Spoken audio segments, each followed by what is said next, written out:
RTC సమ్మె siren మోగింది. రాష్ట్ర ప్రభుత్వంతో చర్చలు విఫలమయ్యాయి. దీంతో ఆర్టీసీ జేఏసీ సమ్మె బాట పట్టింది. 4 వారాల సమయం ఇవ్వాలని ప్రభుత్వం నియమించిన కమిటీ కోరింది. కమిటీ ప్రతిపాదనకు ఆర్టీసీ జేఏసీ ఒప్పుకోలేదు. 32 డిమాండ్లలో ఒక్కటి పరిష్కరించలేదని ఆగ్రహం వ్యక్తం చేసింది. సమ్మెతో రాష్ట్ర వ్యాప్తంగా ఆర్టీసీ బస్సు సర్వీసులు నిలిచిపోయాయి. తప్పనిసరి పరిస్థితుల్లోనే సమ్మెకు వెళ్తున్నట్లుగా జేఏసీ చైర్మన్ ఈదురు వెంకన్న తెలిపారు. తమ సమస్యల్ని ప్రభుత్వానికి వివరించామన్నారు. ప్రభుత్వం ఎన్నికల సమయంలో ఇచ్చిన హామీలే అమలు చేయాలని కోరుతున్నామన్నారు. న్యాయపరమైన డిమాండ్లు సాధించే వరకు సమ్మె కొనసాగిస్తామన్నారు. ప్రభుత్వంతో తాడో పేడో తేల్చుకుంటామని JAC vice chairman Thomas Reddy స్పష్టం చేశారు.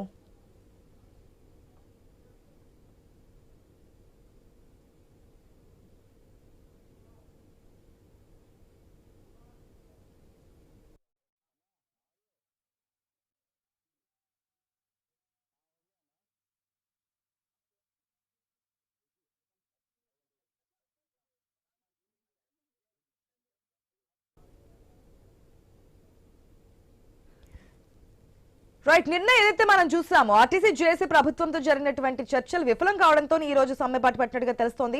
పూర్తి అప్డేట్స్ మా ప్రతినిధి ఆదిలాబాద్ నుంచి శ్రీనివాస్ అందించడానికి సిద్ధంగా ఉన్నారు లైవ్ లో. గుడ్ మార్నింగ్ శ్రీనివాస్, ఎట్లాంటి సిచ్యువేషన్? ప్రొద్దుటి నుంచి కూడా ఆర్టీసీ ఒక్క బస్సు కూడా బయటికి రాకుండా కార్మికులు అక్కడే బైఠాయించినటువంటి సిచ్యువేషన్స్ కూడా మనకు కనిపిస్తున్నాయి. అక్కడ ఉన్నటువంటి సిచ్యువేషన్ ఏంటి? గుడ్ మార్నింగ్ ఆశ. తెలంగాణలో మరొకసారి ఆర్టీసీలో జంగు సైరన్ అయితే మోగింది. తమ డిమాండ్లు, ప్రధాన డిమాండ్ అయిన 32 డిమాండ్లను సాధించుకోవడానికి అయితే ఎక్కడికక్కడ కూడా ఇటు ఆర్టీసీ ఉద్యోగులు అయితే బస్ డిపోల వద్దనైతే సమ్మెలు చేస్తున్న సిచ్యువేషన్స్ అయితే ఉమ్మడి ఆదిలాబాద్ జిల్లా వ్యాప్తంగా ఉన్నాయి. ఉమ్మడి ఆదిలాబాద్ జిల్లాలో మొత్తం 600 బస్సులు అయితే ఉండగా ఇందులో 324 బస్సులు అయితే ప్రభుత్వానికి సంబంధించిన అయితే ఉండగా 265 బస్సులు కూడా ప్రైవేట్ హైయర్ బస్సులు అయితే ఉన్నాయి.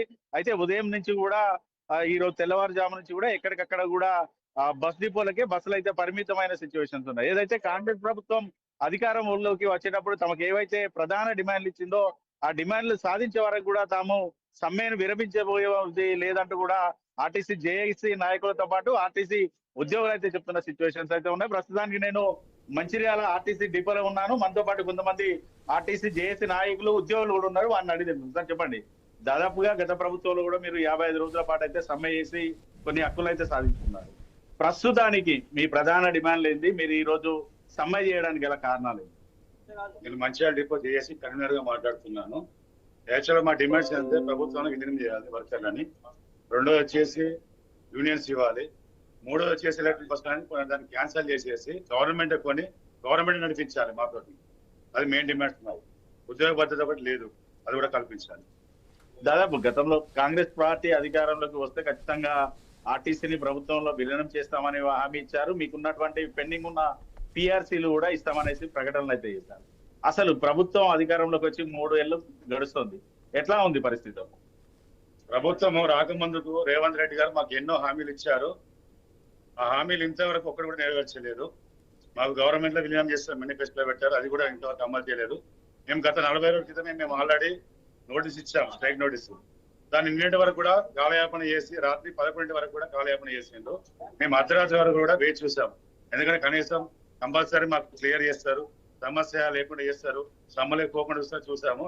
కానీ అలాంటివి ఏం పట్టించుకోకుండా నామమాత్రం పిలిపించేసి ఏదో తూతు మంత్రంగా మాట్లాడి మా యొక్క జేఏసీ నాయకులు బయట పంపించేసి సమ్మని ఏదో విధంగా కొనసాగగా వాళ్ళే నెట్టిల్లు మమ్మల్ని.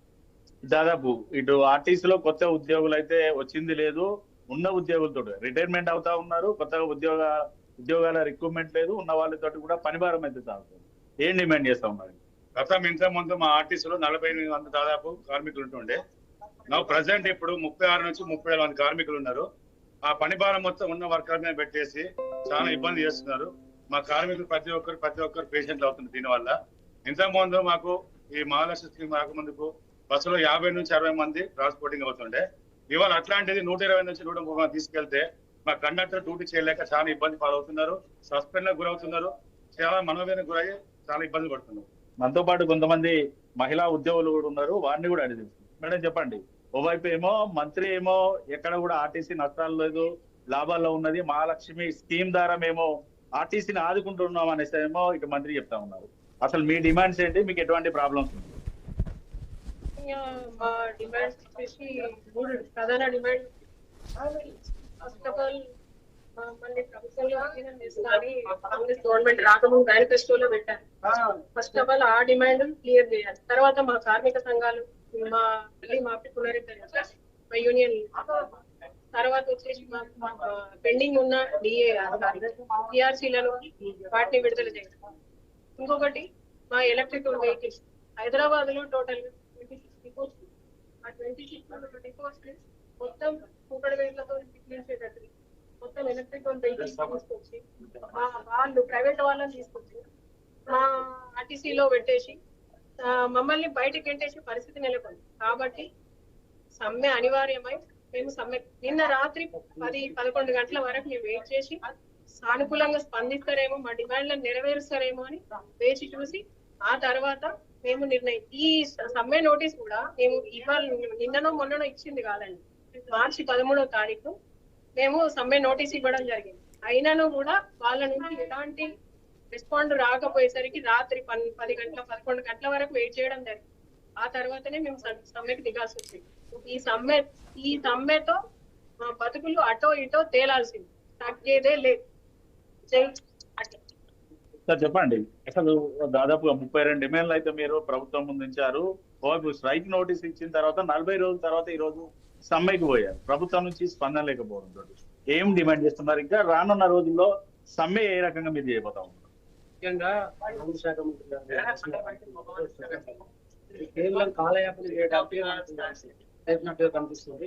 40 రోజుల క్రితం ఇచ్చిన సమ్మె నోటీస్ లో మీకు చేయాలని ఉద్దేశం ఉంటే ఈ రోజున మనకు నిన్ననే ఇవ్వాల్సిన పని ఉన్నది. 40 రోజుల ముందు ఇచ్చినప్పుడు ఆర్టీసీ కార్మికులకు ఉన్నాయని చెప్పి 4 వారాల టైం అడిగారు. ఆ 4 వారాల టైంలో నేను ఇప్పటికీ అయిపోతున్నది ఆల్రెడీ. మీరు కలుసుకుంటే ఇప్పటికి ఎప్పుడో చేసేవారు. ఇవ్వాలని ఉద్దేశం ఉంటే ఇప్పటికి ఎప్పుడో ఇచ్చేవారు. కాబట్టి మీరు కాలయాపన చేయడానికి ఈ కమిటీ వేశారని మేము ఉద్యోగులందరం భావిస్తున్నాం. కావున ఈ సమ్మె ఇంకా ఉధృతం చేస్తాం. మేము ఈ రోజు స్టార్ట్ అయింది, దశల వారీగా ఇంకా పెంచడానికే ట్రై చేస్తాం కానీ ఇంకా తగ్గించడానికి ఎటు తిరిగి ప్రభుత్వంలో విలీనం చేయాలి. అప్పుడు తెలంగాణ సాధించుకోవడానికి ఇదే పొన్నం ప్రభాకర్, ఇదే ఎంపీగా ఉన్న ఎంపీల ఫోరంగా ఉన్న పొన్నం ప్రభాకర్ గారు ఆ రోజు మాకు చెప్పారు, మీరందరూ మాకు ఐకమత్యంగా మాకు సపోర్ట్ చేయాలని చెప్పారు. ఆ రోజు చెప్తే మేమందరము ఆ సమ్మెలో ఆర్టీసీ మిలియన్ మార్చ్ కానీ దేని విషయంలో అయినా ఆర్టీసీ కార్మికులు ముందుంటాయి. ఆర్టీసీ కార్మికులు పక్కకు జరిగితే మిలియన్ మార్చ్ అన్నది ప్రభుత్వం సమ్మె అన్నది తగ్గిపోయింది. ఎన్జిఓస్ కూడా మేము సమ్మెలకి బయటకు వచ్చిన తర్వాత కూడా వాళ్ళు కూడా బయటకు వచ్చేసారు. ఈ రోజున మేము ఒక్కడే చెప్తున్నాం, తెలంగాణ కోసం కొట్లాడింది యాక్చువల్ గా ఆర్టీసీ కార్మికులు ముందుకు కొట్లాడారు.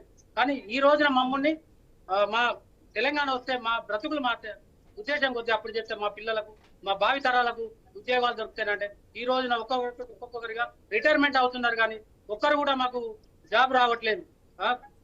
కేవలం రిటైర్మెంటే అవుతున్నారు. డిపెండెంట్ పిల్లల వాళ్ళకు తల్లిదండ్రులు రిటైర్మెంట్ మెడికల్ అడ్వకేట్ వాళ్ళకి ఇస్తున్నారు. వాళ్ళకు కూడా కాంట్రాక్ట్ బేసిక్ లో ఇస్తున్నారు. ఏదైనా మేము ఫ్యూచర్ మా భవిష్యత్తు బాగుండాలని మేము ఆ రోజు కొట్లాడి తెచ్చుకున్న తెలంగాణ. ఇది కాదు మేము ఆలోచించిన తెలంగాణ, ఇది కాదు మేము కోరుకున్న తెలంగాణ. మీరు కేవలం రాజకీయ పదవుల కోసం ఆ రోజు కిరణ్ కుమార్ రెడ్డి గారు చెప్పినట్టు ఇటు ప్రతిపక్ష హోదాలో ఉన్నప్పుడు సీఎం రేవంత్ రెడ్డి కూడా మీకు మీ దగ్గరికి వచ్చారు, బైక్ పైన వచ్చి కూడా మీకు మద్దతు ఇచ్చిన పరిస్థితి.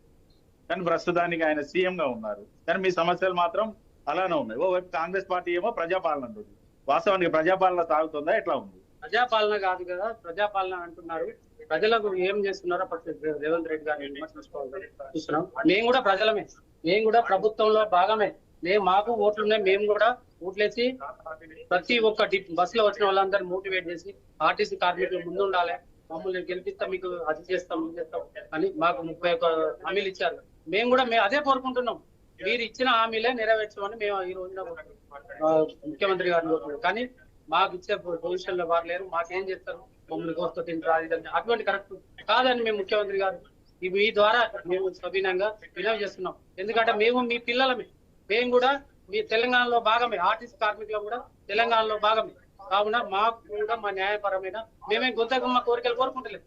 కేవలం మీరు ఇచ్చిన హామీలు నెరవేర్చండి సార్ అని చెప్పి అడుగుతున్నాం. మేము అధికంగా వేరేం కోరుకుంటాం.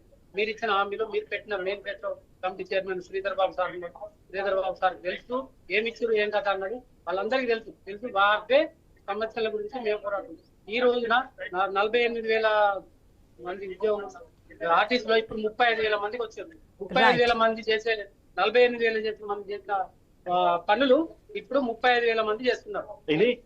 ఇది ఆశ దాదాపుగా ఇటు ఆర్టీసీ జేఏసీ నాయకులు కానీ ఉద్యోగులు కానీ చెప్తున్నప్పుడే తామేమి గొంతమ్మ కోరికలు అయితే కోవడం లేదు. అధికారంలో రావడానికి కాంగ్రెస్ పార్టీ ఏవైతే హామీలు ఇచ్చిందో ఆ హామీలనే తాము అమలు చేయాలనేసి కోరుతా ఉన్నా. ఒకవేళ రాష్ట్ర ప్రభుత్వం కనుక స్పందించకపోతే మాత్రం సమ్మె కంటిన్యూ అవుతుంది.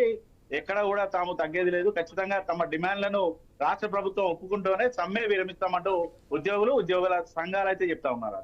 Right Srinivas, thanks for the